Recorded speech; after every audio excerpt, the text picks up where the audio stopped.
Israel Adesanya taking on Paulo Costa. I'm supremely excited about this fight. I'm going to give you guys my pick right away. My pick for this fight is Israel Adesanya. I got it 60-40. Now, you normally, when you watch my breakdowns, I'm giving it like, 55%, 45%, 50-50, 51-49. It's always so razor thin. This time I got Adesanya by a large margin. Okay, I'm going to say it's 60-40. Now, why 60-40? I'll tell you why. I think that Paulo Costa is a killer. He's extremely dangerous. He's tenacious. He's durable. He has incredible combinations and power. But I don't think he has any championship rounds in his game. I think round 4 and 5 is going to be a nightmare for Paulo Costa. I think he's not going to get to rounds 4 and 5. Very unlikely he gets to round 5, I should say.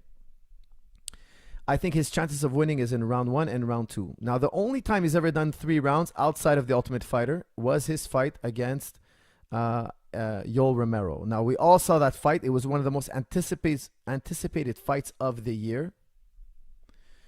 It did not disappoint. It was action-packed from horn to horn. Paulo Costa got the nod. It was a very, very close fight. Now, let me remind you what happened in that fight. Round 1 was really, really close. Most people gave it to Costa because Costa was putting forward pressure. But he knocked down Yoel Romero, but Yoel Romero also knocked him down. We all remember Yoel Romero pointing at the floor. As Paulo Costa heard him, he kind of pointed at the floor. Then he connected against Paulo Costa and hurt Paulo Costa, dropping him in return. It was just a fiasco. It was an incredible fight. A highly anticipated fight, and it was also very entertaining to watch. It did not disappoint. That's one of those fights that did not disappoint. Now, round 2, Paulo Costa's taking over. So round 1 was really, really tight. Most people gave it to Paulo Costa because of the forward pressure, but the strikes were pretty close. Round 2, Paulo Costa's taking over. Round 2, Costa's throwing body kicks that sounded like a baseball bat hitting the ribs of Yoel Romero. Punishing Yoel Romero. Yoel Romero fought like he was Muhammad Ali. He was dancing all over the place, zigzagging back and forth. What does that tell me? That tells me that Paulo Costa was overpowering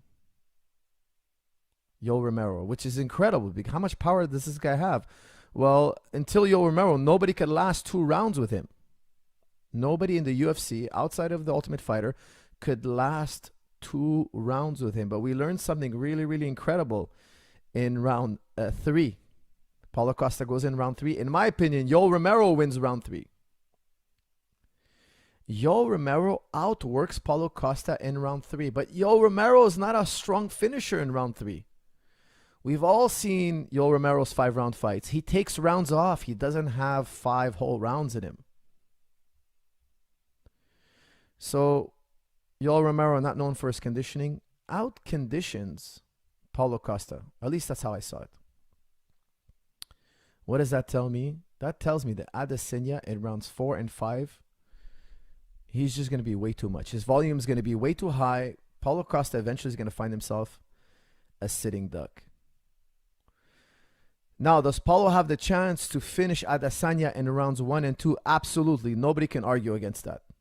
If you know Paulo Costa's game, if you've seen his fights, he has the power to knock out any human being. Will he? In my opinion, it's less than a 50% chance. I would say it's a 40% chance he knocks out Adesanya. Why? Adesanya is very evasive, and he's been knocked out once outside UFC in Glory. I think he's only ever been knocked out once in his entire career. And he's faced many, many hard hitters. Lightning can strike. It can happen. But in my opinion, Adesanya is extremely evasive. And he has an incredible chin. Adesanya has an incredible, incredible chin. Now, after rounds 1 and 2, what does Paulo Costa have left to offer? In my opinion, not as much as what Adesanya is going to bring to the table. Round 3 might be tight, but rounds 4 and 5 is going to be prime time for Adesanya to finish. So in my opinion, Adesanya is too evasive, too strong of a chin, too intelligent, and he's got more than 5 rounds in him. Adesanya could do 10 rounds if he needed be. Okay, we all saw his fight his championship fight with Kelvin Gastelum. It was nonstop action from bell to bell, and Adesanya didn't slow down one bit.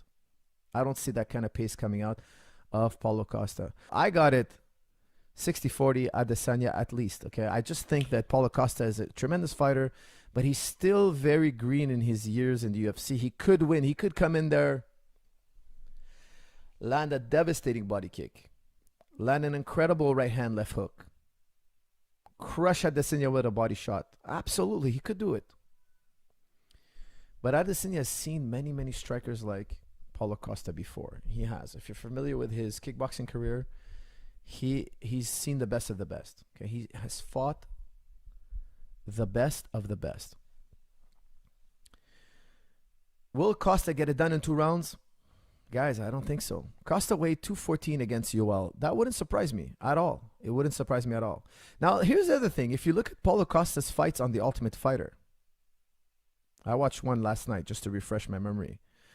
He was totally exhausted in round 3. He fought a guy they nicknamed Lioto, another Brazilian guy, Marcio, I'm forgetting his name. Tough fight, back and forth. Paulo Costa was relying a little bit more on his grappling than he does in his career now. Now he's mainly a striker. Doesn't seem to do any takedowns. That's another thing. You know, I feel that I don't think he'll shoot on Adesanya, but even if he did, Adesanya's wrestling and jiu-jitsu is going to be too much for him. His counter wrestling and counter jiu-jitsu is going to be too much for Paulo. Paulo won't be able to do anything with him on the ground, or highly unlikely. I was surprised in his Ultimate Fighter fights. He didn't look that good. He didn't look like a guy. He did not look like a guy who was extremely well conditioned, super powerful, one punch, one kill. He didn't seem that impressive. You know, like he seemed, you know, like a guy up and coming. Fast forward a few years later, you know, it's maybe 4 or 5 years ago. Now all of a sudden he's knocking guys out and he's just a complete killer.